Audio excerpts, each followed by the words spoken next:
За өчигдөр бунхан орсон биш сүм орсон чинь Густав хааны оршуулга байсан.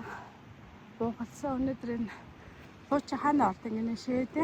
Тэгээд музей гарсан байгаа юм байна. Бах юм байна. За Uppsala хот ингэж харагдчихэв. Хааны ордны эсрэг талд энараа.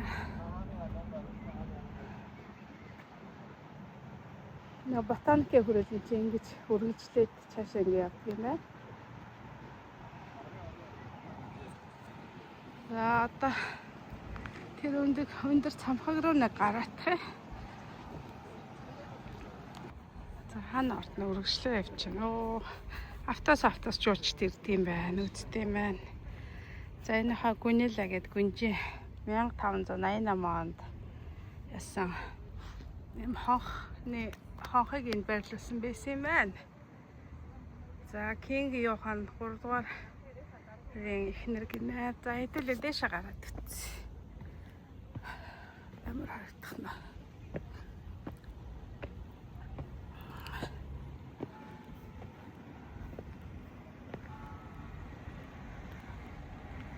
За энэ модуудыг тарих хэрэгтэй гэж хэлвэл алуулах гоё багт.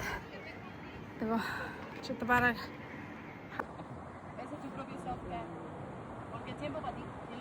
pero con las lavando.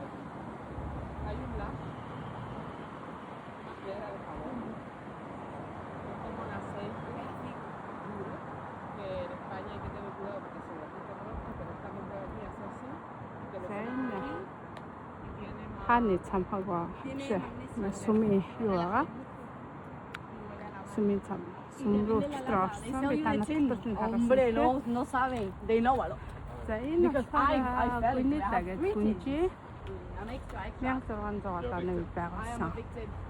Цамхгийн хонх гэсэн хонх нэлээ. За энэ Шведийн за одоо тэр доошоо буугаад өгтөгөө уулзаад юу тэр нэг шар баш харагдаад байна да доороо. Тийшээ нэг орж үзье. Тэр онгорхоо төлбөргүй байдаг гэсэн. Тэр нь халуун орны тропикийн ургамлын музей байсан.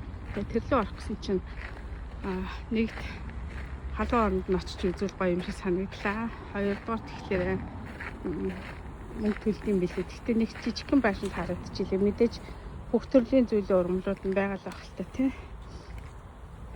Тэгэхдээ халуун оронд нь очиж үзье гэж бодлоо байгаль дээрээс нь. За энэ нэг эмхтэй цэцэрлэгийн ажил хийгээл яваад байгаа л та.